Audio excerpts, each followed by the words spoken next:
Hello friends, આજે હું તમારી સાથે શેર કરીશ ફક્ત 5 મિનિટમાં તૈયાર થતા ફરાળી ચેવડાની રેસીપી.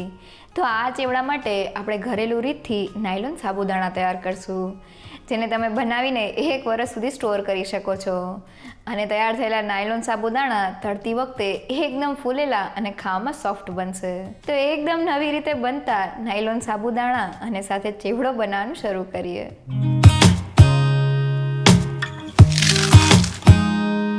લખેલી રેસીપી વિડીયો સાથે જોવા માટે ગૂગલ પ્લે સ્ટોરમાંથી ડાઉનલોડ કરો નેહાસ કુકબુક એપ. સાથે મારી ચેનલને સબસ્ક્રાઇબ કરી બેલ આઇકોનને જરૂરથી દબાવો નવા રેસીપી વિડીયો સૌથી પહેલાં જોવા માટે. નવી ટ્રીક સાથે એકદમ ઘરેલું રીતે નાયલોન સાબુદાણા બનાવવા મેં અહીંયા 1 વાટકી જેટલા સાબુદાણા લીધેલા છે.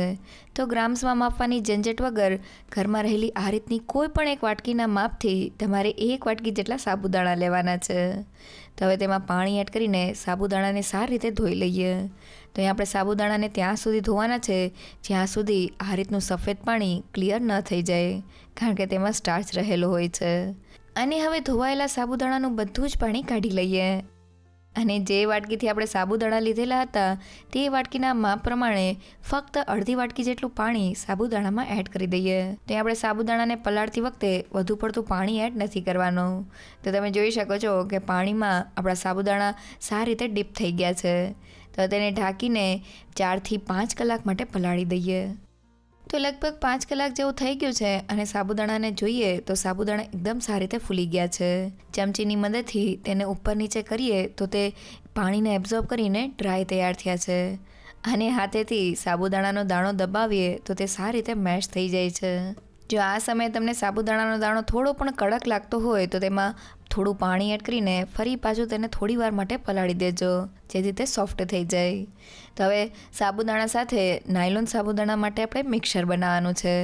તો હવે તે જ વાટકીના માપ પ્રમાણે 1 વાટકી જેટલું ગરમ પાણી સાબુદાણામાં એડ કરી દઈએ અને તેને સારી રીતે મિક્સ કરી લઈએ. તો પલળેલા સાબુદાણામાં આ રીતના ગરમ પાણી એડ કરવાથી સાબુદાણા પાણીને એબ્ઝોર્બ કરીને એક બાઇન્ડિંગ થાય તેવું મિક્સર તૈયાર થશે. અને તેને ઢાંકીને ફક્ત 10 થી 15 મિનિટ માટે રહેવા દઈએ. અને 15 મિનિટ પછી સાબુદાણાને જોઈએ તો ગરમ પાણી સાબુદાણામાં એકદમ ફટાફટ એબ્ઝોર્બ થઈ ગયું છે અને 2 સાબુદાણા વચ્ચે થોડું આ રીતનું બાઇન્ડિંગ આવી ગયું છે. તો હવે સાબુદાણાને હાથની મદદથી થોડા મેશ કરી લઈએ. તો આખા સાબુદાણામાંથી આપણે જ્યારે નાયલોન સાબુદાણા બનાવીએ છીએ ત્યારે તે થોડા કડક થાય છે, પણ અહીંયા આપણે સાબુદાણાનું એક મિક્સર તૈયાર કરશું, જેમાંથી તૈયાર થતા નાયલોન સાબુદાણા ખાવામાં એકદમ સોફ્ટ અને ફૂલેલા બનશે. તો મેં મિક્સરને થોડું હાથેથી મેશ કરી લીધેલું છે. તો હવે આપણે તેને કૂક કરવાનું છે. તો તેના માટે મેં અહીંયા કૂકરમાં થોડું પાણી એડ કરીને તેને ગરમ કરી લીધેલું છે.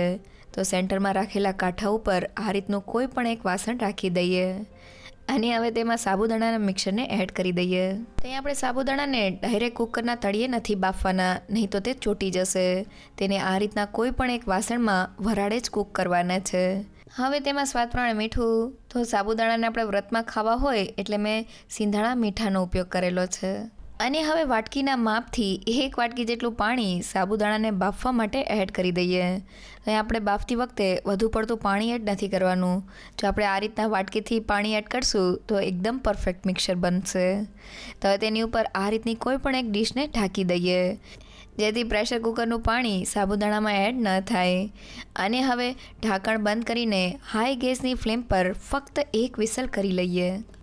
તો પ્રેશર કુકરમાં આપણું સાબુદાણાનું મિક્સર કૂક થઈ રહ્યું છે. અહીંયા આપણે સાબુદાણા અને પાણીનું માપ ઘરમાં રહેલી વાટકીથી એકદમ પરફેક્ટ લીધેલું છે. બસ તમારે મીડિયમ ટુ હાઈ ગેસની ફ્લેમ પર ફક્ત 1 જ સીટી કરવાની છે. તેમાં આપણા સાબુદાણા કૂક થઈને એકદમ ટ્રાન્સપરન્ટ થઈ જશે. તો 1 વિસલ થઈને આપણું કુકર ઠરી ગયું છે. તો હવે તેને ખોલી લઈએ અને ઉપરથી ડીશને હટાવી લઈએ. તો તમે જોઈ શકો છો કે આપણો સાબુદાણાનો દરેક દાણો એકદમ ટ્રાન્સપરન્ટ થઈ ગયો છે અને પાણીના પરફેક્ટ માપ સાથે આપણું નાયલોન સાબુદાણા માટેનું મિક્સર તૈયાર થઈ ગયું છે. તો આ તેને કુકરમાંથી કાઢીને થોડું ઠંડુ કરી લઈએ. તો અહીં આપણે મિક્સરને વધુ પડતું ઠંડુ નથી કરવાનું, નહીં તો આપણા નાયલોન સાબુદાણા બરાબર નહીં બને. અને હવે મિક્સરમાંથી નાયલોન સાબુદાણા બનાવવા માટે મેં આ રીતની પાઇપિંગ બેગ લીધેલી છે.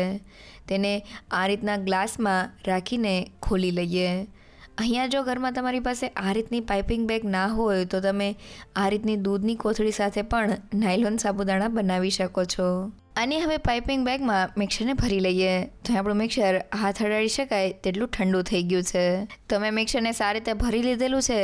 હવે તેને આ રીતના રબર બેન્ડથી બંધ કરીને પાઇપિંગ બેગને સીલ કરી લઈએ. તો હવે તેમાંથી નાયલોન સાબુદાણા બનાવવા માટે મેં આ રીતની પ્લાસ્ટિક શીટને પાથરી દીધેલી છે. તમે ઘરમાં રહેલી કોઈ પણ કોથળીનો ઉપયોગ કરી શકો છો. હવે તેની ઉપર થોડું તેલ એડ કરીને તેને સારી રીતે ગ્રીસ કરી લઈએ, જેથી તૈયાર થયેલા નાયલોન સાબુદાણા એકદમ સારી રીતે ઉખડી શકે. હવે કાતરની મદદથી પાઇપિંગ બેગના આગળના ભાગ ઉપર એક કટ લગાવી દઈએ. અને હવે તેમાંથી તૈયાર થયેલા મિક્સરમાં આ રીતના નાની સાઇઝના રાઉન્ડ કરતા જઈને નાયલોન સાબુદાણાને તૈયાર કરી લઈએ. તો છે ને એકદમ નવી ટ્રીક. આ રીતના તૈયાર થતા નાયલોન સાબુદાણા એકદમ પરફેક્ટ અને ફૂલેલા બને છે. ખાવામાં તો તે એટલા સોફ્ટ છે કે ઘરના બધાને ભાવશે. તો મેં પાઇપિંગ બેગમાં ભરેલા મિક્સરમાંથી બધા જ નાયલોન સાબુદાણાને તૈયાર કરી લીધેલા છે. તો તેને ફક્ત 1 દિવસ તડકામાં રાખીને ડ્રાય કરી લઈએ. તો મેં સાબુદાણાને 1 દિવસ તડકામાં રાખી દીધેલું છે અને તમે જોઈ શકો છો કે તે એકદમ સારી રીતે ડ્રાય થઈ ગયા છે. હાથેથી આ રીતના નાયલોન સાબુદાણાને જોઈએ તો તે ટ્રાન્સપરન્ટ હોવાની સાથે આ રીતના ક્રિસ્પી તૈયાર થયા છે. તો ફક્ત 1 જ દિવસ તડકામાં રાખવાથી આપણા નાયલોન સાબુદાણા તૈયાર થયા છે. રેગ્યુલર નાયલોન સાબુદાણાથી થોડા અલગ આ સાબુદાણા તમે જ્યારે તળશો ત્યારે એકદમ ફૂલેલા અને ખાવામાં સોફ્ટ બનશે. સાથે તેને તમે 1 વર્ષ સુધી સ્ટોર પણ કરી શકો છો. તૈયાર થયેલા નાયલોન સાબુદાણા સાથે ફટાફટ ફરાળી ચેવડો બનાવવા માટે મેં અહીંયા તેલને ગરમ કરી લીધેલું છે. તો અહીં આપણે સાબુદાણાને તળવા માટે તેલને સારી રીતે ગરમ કરી લેવાનું છે. જો તેલ થોડું પણ ઓછું ગરમ હશે તો સાબુદાણા બરાબર નહીં ફૂલે. તો એ ગરમ તેલમાં નાયલોન સાબુદાણાને તળવા માટે એડ કરી દઈએ. તો તમે જોઈ શકો છો કે ગરમ તેલમાં ફક્ત 1 મિનિટમાં આપણા સાબુદાણા એકદમ સારી રીતે તળાઈને ફૂલી ગયા છે અને તેલ ઉપર આવી ગયા છે. હવે તેને ઝારાની મદદથી આ રીતના થોડીવાર હલાવીને એકદમ સારી રીતે તળી લઈએ. તો આપણા સાબુદાણા સારી રીતે તળાઈ ગયા છે. આપણે તેને બ્રાઉન નથી કરવાના. તો જોતાં જ ખાવાનું મન થઈ જાય એવા ક્રિસ્પી સાબુદાણા તૈયાર થયા છે. તો મેં થોડા નાયલોન સાબુદાણાને તળીને કથરોટ ભરીને તૈયાર કરી લીધેલા છે. હાથેથી સાબુદાણાને જોઈએ તો તે ક્રિસ્પી હોવાની સાથે આ રીતના ભૂકો થઈ જાય છે. મીન્સ તે ખાવામાં સોફ્ટ તૈયાર થયા છે. તો હવે તેમાંથી ચેવડો બનાવવા માટે મેં અહીંયા અડધી વાટકી જેટલા સિંગદાણા લીધેલા છે. તેને આ રીતના ઝારામાં એડ કરીને સારી રીતે તળી લઈએ. તો ચેવડામાં થોડા સિંગદાણા એડ કરવાથી તેની નટી ફ્લેવર એકદમ સરસ લાગે છે. તો લગભગ 3 મિનિટ જેવું થઈ ગયું છે અને સિંગદાણા થોડા તળાઈને લાલ જેવા થઈ ગયા છે. તો હવે તેમાં 1/4 કપ જેટલા કાજુના ટુકડા અને અડધા કપ જેટલા સૂકા કોપરાના કટકા એડ કરીને તેને પણ તળી લઈએ. તો કાજુ અને સૂકા કોપરાને તળતા એકદમ ઓછો સમય લાગે છે. અહીંયા બંને વસ્તુ નાખવી ટોટલી ઓપ્શનલ છે.